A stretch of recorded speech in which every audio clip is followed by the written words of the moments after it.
aspecto, que é o que ganha um pouco hoje. É a hibridização, como diz Canclini, que é um antropólogo argentino, que é a cultura massiva misturada com a cultura do povo. Então se transformam elementos antigos, enfim, do povo mesmo, com coisas que agora passam, enfim, na mídia e que antes a gente não tinha acesso, no caso uma classe mais pobre, enfim. No caso seria mais ou menos isso. O brega, assim, ele também não tem uma definição rítmica, assim, por exemplo, o brega, ele, como eu falei, como uma linguagem, claro, ele tem características, né, dentro da música, mas eu acho que, por exemplo, assim, o Fagner tem um estilo musical dele e é considerado brega, porque ele tem elementos da linguagem brega. O Calypso tem uma outra roupagem, também é considerado brega, entendeu? Tem bandas de rock que são consideradas brega, entendeu? No caso do Fagner, o Fagner vem de uma escola nordestina. Exatamente. Lá do Zé Ramalho, da Elba e do... E é um excelente compositor também, Geraldo Azevedo. Tem muitas letras legais dele. Porque... Fica banalizado, né? Eu acho que aí a ligação com o cult, assim, que o cult ele vem justamente assim, também não tem um público específico, exatamente o resgate, talvez de coisas que sejam mais underground, assim, ou seja, não estão sendo resgatadas toda hora pela mídia ou pelos públicos, ou seja, a gente tem vontade de relembrar alguma coisa, né? Aí tem uma turma que curte isso aí eu acho que aí que começa essa ligação do cult relacionado ao cinema, inclusive, relacionado a outros filmes, Laranja Mecânica, artes, exatamente. Que até a Mitty tá com a camiseta do Mussum. Né? Tipo, em homenagem.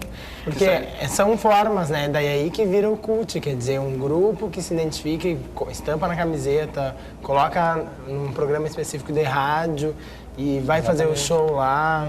Às vezes o cult se torna pop, até de tanto que propaga, assim, tipo, deixa de ser um grupo específico e pequeno que cultua aquilo e acaba ficando tão grande que o cult vira pop, assim como o brega vira pop. Os cults eram eruditos quase. Hoje em dia, com essa mistura do brega e mídia, enfim, a gente já vê uma coisa bem mais como se fosse pop mesmo, né? Uma indústria Eu vejo também o excesso de informação também como uma forma exatamente dessa popularização, assim, no sentido de, antigamente, se a pessoa era roqueira, ela odiava o pagode, ou enfim, tinha essa identidade mais fiel, assim. Isso não é uma crítica, só que hoje tem amigos meus que estão escutando um Black Album do Metallica à tarde e à noite, à tardinha, vão tomar um chimarrão ouvindo o Rogério Mello e à noite vão escutar um samba, um pagode para dançar. Então acho que essa diversidade também de informações e de gostos. E aí acaba gerando essa miscigenação de tudo. Então o brega ele pode ser visto hoje até em coisas que não tinham a intenção de ser brega, né? Na época, eu lembro, na década de 80, que tinha Van Halen, uma banda de hard rock muito cultuada, né? E hoje a gente olha os vídeos e é brega, como eles se vestem, entendeu? Então tem polaina rosa, tem coisa xadrez amarela, né? Misturas descombinadas, né? E na época aquilo era um impacto, assim, era uma questão artística, né? Era um diferencial de uma banda ser daquele jeito. Hoje já vem pro lado, é brega. Mas aí essa coisa sumiu de ser diferenciado, porque os anos 80 meio que ficaram esquecidos, mudou completamente, né? A maneira de vestir das bandas, enfim. E agora está surgindo do nada. Sim, a gente vê isso muito na moda, né? A polaina vira moda. Polaina, xadrez, all-star. De 10 em 10 anos a polaina é moda. Mas eu acho que... não sei, agora ela ganha todo um aspecto. Moda de roupa diz que volta de 20 em 20 anos, né? Então daí por isso que os anos 80 agora estão refletindo nas ruas, assim, porque totalmente polaina, ombreira, tá voltando um monte. As cores fortes, né? Mas todo esse estilo chamativo, né? Essa questão também que ele falou das misturas musicais, eu acho que a mídia vem também plantando isso há um tempinho. Pode ver que seguido tem shows que misturam ritmos, pegam artistas que não tem nada a ver um com o outro, fazem tocar junto, tanto em programas de auditório, quanto em shows específicos de marcas. Tipo, a mídia vem pipocando isso de várias formas, assim, e eu acho isso totalmente positivo, porque vai, tipo, derrubando algumas paredes, assim, que as pessoas inclusive, né? têm na cabeça que se ouve rock não pode ouvir pagode, se ouve pop não pode ouvir rock.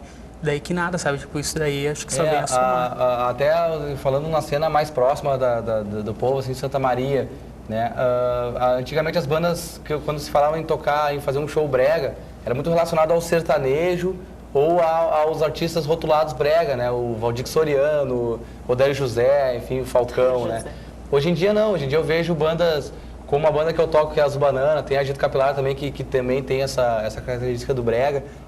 A Agito Capilar ainda tem um segmento um pouquinho diferenciado, que é mais sertanejo, né? Mas a Azul Banana hoje, ela começou com um propósito do brega bem nessa pegada, né? E hoje não, hoje ela já vem com elementos que hoje são rotulados brega, por exemplo, misturar um Van Halen com Vitor e Léo, misturar uma coisa lá dos anos 80, né, que tinha o rótulo, e isso quando tu mistura com uma coisa de agora, que não era rotulado com brega, as pessoas talvez se dão conta assim, pô, mas o brega ele pode ser e não ser a hora que for, entendeu? A gente consegue manipular e brincar com isso. Eu acho que a mídia faz muito bem isso também, justamente não misturar essas linguagens, né? Então, de repente, o brega ele está presente em quase tudo sem se dar conta. Depende de como se olha, da ótica de cada um, de cada bagagem que um tem ou escuta, enfim.